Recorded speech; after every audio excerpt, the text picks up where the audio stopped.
Einstein once said that only those who attempt the absurd can achieve the impossible. What you're looking at in front of you, I'm not an artist. These are computer models of quantum particles. More sound. What you're looking at is computer models of quantum particles.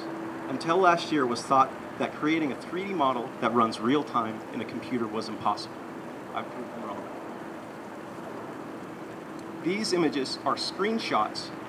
Not only were they built on a personal computer, they were built using freely available software. They represent the collaborative efforts of professional hobbyists, mathematicians, engineers, and physicists from all around the world. They also represent a journey that began over 20 years ago for a kid who had and still had an obsession for technology and science. In the 7th grade, I wrote my first program.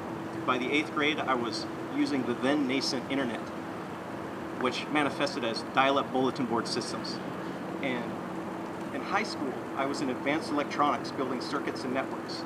But at that time, it wasn't science that captured my attention, but animation.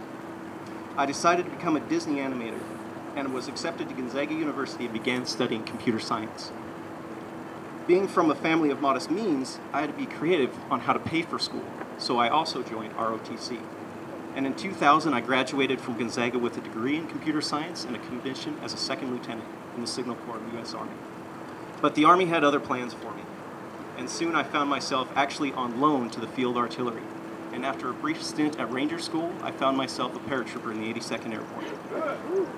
A lot of things happened to me in the Army, but I did eventually revert back to communications and eventually got out and joined the civilian world. But as coming out of the Army taught me many useful skills, and the most useful skill they taught me was called MDMP, which is the military decision-making process. And it is a resource and structured problem-solving method predicated on the idea that in order to solve a problem, you must define it in a way that it can be solved. But coming out of the Army, I was a little bit confused, and war does a little bit to you.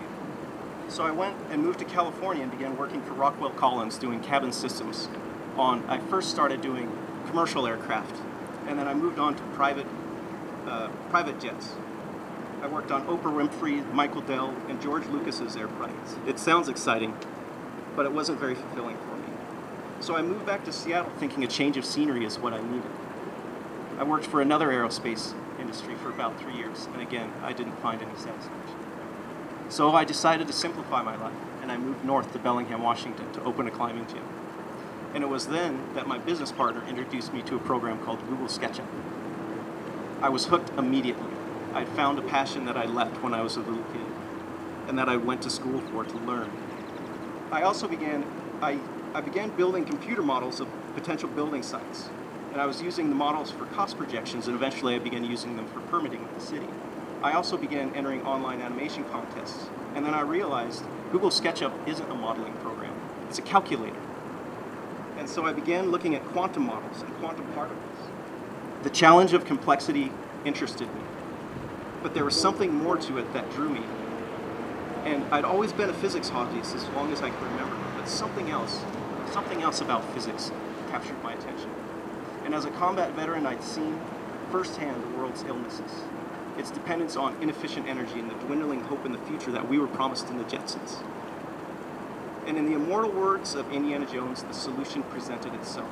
The problem was science, specifically physics, and the 100-year-old problem of quantum mechanics that had not yet been solved.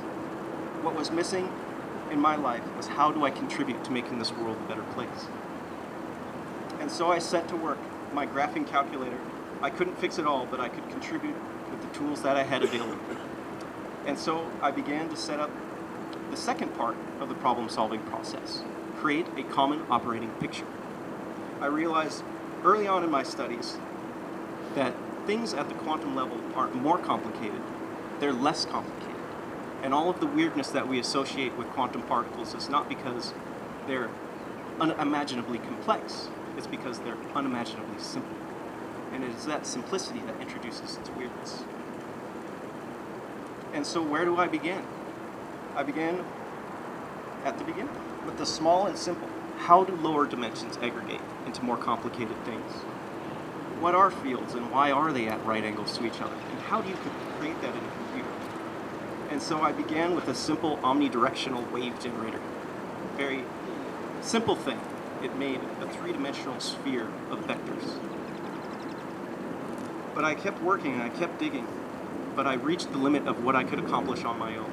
But luck introduced itself, and I ran into a group of physicists on Facebook, of all places, run by a gentleman by the name of Mark Aaron Simpson. With his help and the help of this physics group, they guided me through complicated issues, complicated ideas that you now see presented before you. And what you're looking at is the first three-dimensional real-time model ever of this is a valence electron shared between two protons of hydrogen. This is the core of a hydrogen atom.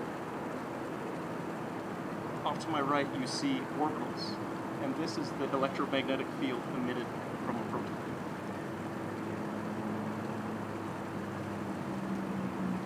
These images represent more than just dynamic configurable models that can be disassembled into behaviorally accurate elements.